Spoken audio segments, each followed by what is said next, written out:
बघा KYC ही सगळ्यांनाच compulsory असतं. या संदर्भात मला असं वाटतं की KYC करण्यासाठी ज्यांना आवश्यकता आहे त्यांना मदत आणि माहिती देण्याची गरज आहे आणि ती केल्यानंतर ही संख्या निश्चितपणे वाढेल याची मला खात्री आहे. भाई मुख्यमंत्री देवेंद्र फडणवीस यांच्या नावावर एक विक्रम झालाय. महाराष्ट्राच्या मुख्यमंत्रीपदाच्या कार्यकाळाबाबत शरद पवार यांनाही त्यांनी मागे टाकले, यावर संजय राऊत असं म्हणतायत, हे कसले विक्रम, नेहरू यांच्या कार्याचा आणि राष्ट्रभक्तीचा विक्रम कोण मोडू शकतो असं त्यांनी विचारलं. एक गोष्ट अशी आहे की पंडित जवाहरलाल नेहरूंचं जे योगदान आहे भारताच्या प्रगतीमध्ये हे कोणी नाकारलेलं नाही आहे, परंतु ते आतापर्यंतचे सर्वात लोकप्रिय प्रधानमंत्री होते.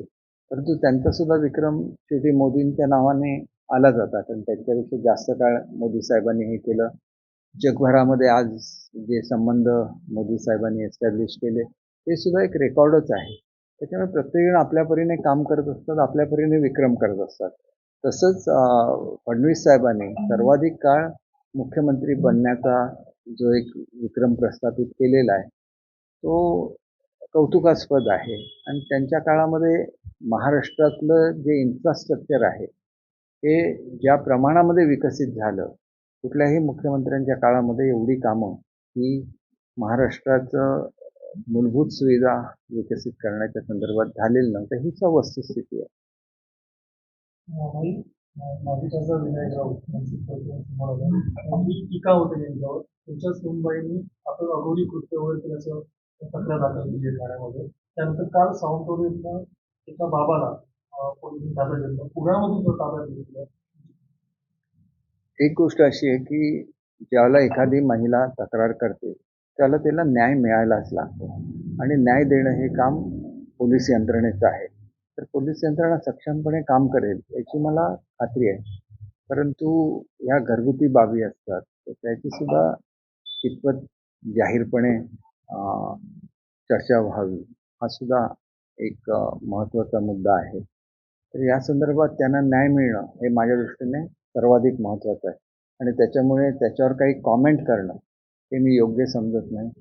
महिलेला न्याय देणं ही सगळ्यात प्राथम्याची भूमिका आहे आणि ती होईल आणि त्याच्यासाठी जी काय माहिती द्यायची आहे ती त्यांचे कुटुंबीय देतील अशी मी अपेक्षा करतो. शिवसेनेच्या घेतल्या विधानसभा बरोबर यांनी सांगितलं की यावर तत्काळ चौकशी व्हावी, या संदर्भात ताबडतोब त्या महिलेला न्याय मिळावा असं न्याय 100% मिळावा. माझं तेच म्हणणं आहे की महिलेला त्या न्याय मिळाला पाहिजे आणि ते खरोखर आवश्यक आहे आणि ते त्या दृष्टीने तातडीने पोलीस चौकशी होऊन तो न्याय मिळावा एवढी अपेक्षा आहे. एक गोष्ट अशी आहे की जेवढं चांगलं हे प्रशासन आहे आणि ज्या प्रकारे महाराष्ट्राची प्रगती चालू आहे ते लक्षात घेता केवळ बदनामी करण्याच्या पलीकडे याचा दुसरा कुठलाही उद्देश नाही असं मला स्वतःला वाटतं. त्यानंतर असं म्हणताय 18 जुलै रोजी आता ते नागपूरमध्ये रामरक्षा पठण करणार आहेत. आता रामरक्षा पठण झाली, आता नागपूरमध्ये हे बघा, जो प्रकार अयोध्येमध्ये घडला त्याच्यावर पोलीस ॲक्शन सुरू आहे. कडकातले कडक ॲक्शन घेण्याच्या संदर्भात घोषणा सुद्धा झालेल्या आहेत आणि त्याच्यामुळे ती कारवाई होत असताना जणू का आपल्यामुळेच कारवाई झाली असं भासवण्यासाठी हे आंदोलन आहे असं मला वाटतं. वांगचूक यांचं जे आता आंदोलन सुरू आहे दिल्लीमध्ये, त्यांना मी भेटणार आहे, त्यांना त्यांच्या आंदोलनाला सपोर्ट आहे असंही म्हणतात.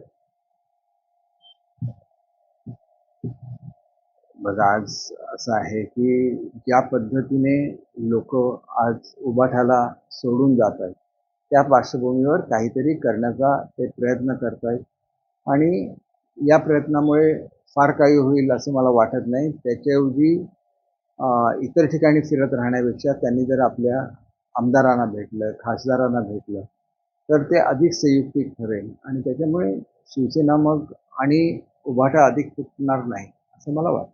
हिंदूंना लुटणाऱ्यांना आता जागा दाखवायची वेळ.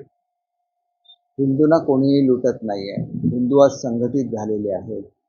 काही व्यक्तिगत कोणी काही केलेलं असेल तर त्याचा हिंदुत्वावर आरोप करणं हे चुकीचं आहे. ही व्यक्ती असतात ज्या स्वार्थी असतात आणि ह्या स्वार्थी लोकांच्या हातून घडलेली पापं असतात, त्यांचं वर ॲक्शन घेणं हाच त्याच्यावरचा इलाज आहे.